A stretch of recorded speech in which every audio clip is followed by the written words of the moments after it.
नमस्कार दोस्तों, मैं सुशील राय और स्वागत करता हूं अपने चैनल पे। आज बहुत ही सौभाग्य की बात है। मेरे पिताश्री, मेरे गुरुजी और आध्यात्मिक, शैक्षणिक सब तरह के गुरु हैं। मैंने जो कुछ भी पाया है अभी तक, जो कुछ भी मैं हूँ, इन्हीं के बदौलत है। यह तन विष की बेलरी, गुरु अमृत की खान, शीश दिए जो गुरु मिले तो भी सस्ता जान। ये कबीर साहब की बहुत प्रसिद्ध एक दोहा है। आज मेरे लिए बहुत सौभाग्य की बात है। मेरे पिताश्री मेरे कार्य क्षेत्र गुड़गांव में आए हुए हैं और पिताश्री के साथ मेरे जनक जी भी आए हुए हैं और एक और बहुत ही अजीज जो कि रिश्ते नाते में हैं। वैसे तो मैं पाहुन कहता हूँ इनको, ये जीजा जी हैं। और भी एक रिश्ता है जो कि और करीबी रिश्ता है। आज सत्संग होते होते एक बहुत ही मार्मिक बातों पे चर्चा चली, जो पिताश्री बताने लगे कि भक्ति का क्या मार्ग है। मुझे इच्छा हुआ कि मैंने तो ये स्वाद ले लिया है, मैंने तो इस भक्ति का रस ले लिया है, क्यों ना आप सब तक भी पहुंचाया जाए। तो आइए अपने पिताश्री, अपने गुरु जी के श्रीमुख से भक्ति के मार्ग के बारे में जानते हैं। जो भक्ति का क्या मार्ग है, हम जीव को भक्ति कैसे करना चाहिए। आइए सुनते हैं पिताश्री के श्रीमुख से। इस संसार सागर से पार होने के लिए धर्म शास्त्रों के द्वारा दो प्रकार के मार्गों को बतलाया गया है, जिसमें एक मार्ग मीन मार्ग और दूसरा मार्ग विहंगम मार्ग अर्थात विहंग मार्ग।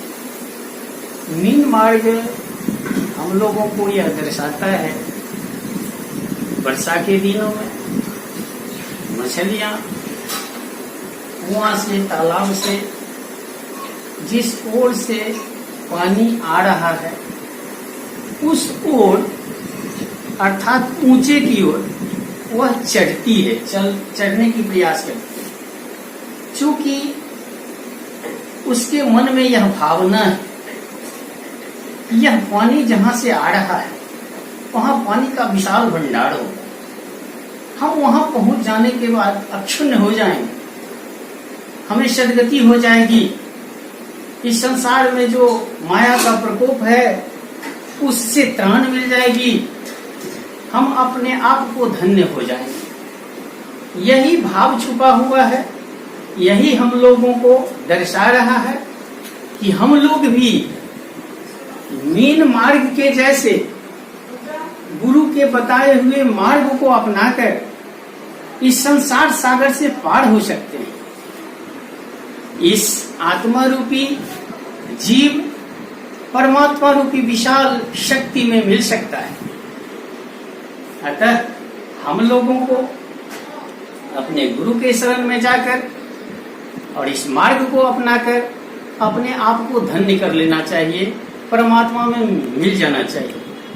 दूसरा विहंग मार्ग अर्थात विहंगम मार्ग। यह मार्ग भी भक्ति का अद्वितीय मार्ग है। हम लोग अपने कॉमन सेंस का यूटिलाइज करें। विहंग अर्थात खग अर्थात पक्षी जहां कहीं भी रहती है उसको किसी प्रकार दुश्मनों की आहट होती है तो वहां से वह उड़ता है।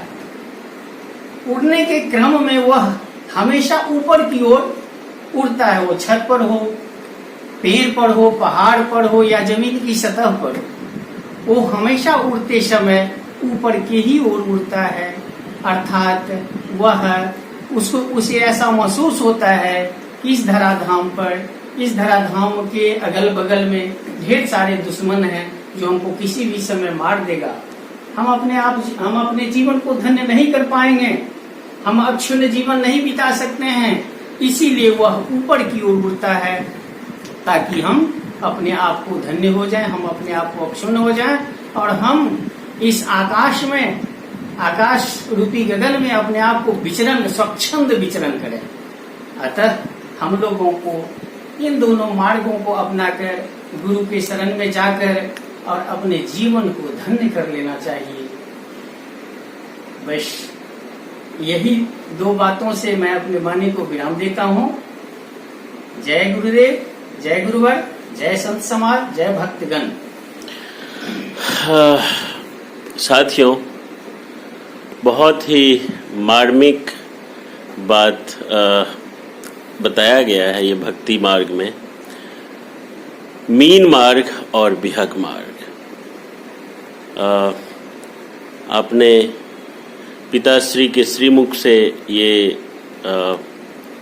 वक्तव्य सुना और आशा करता हूँ कि आप लोग इस बातों को समझेंगे, जानेंगे और अच्छा लगेगा तो और भी लोगों तक पहुँचाएंगे। ज़्यादा से ज़्यादा शेयर कीजिएगा। धन्यवाद।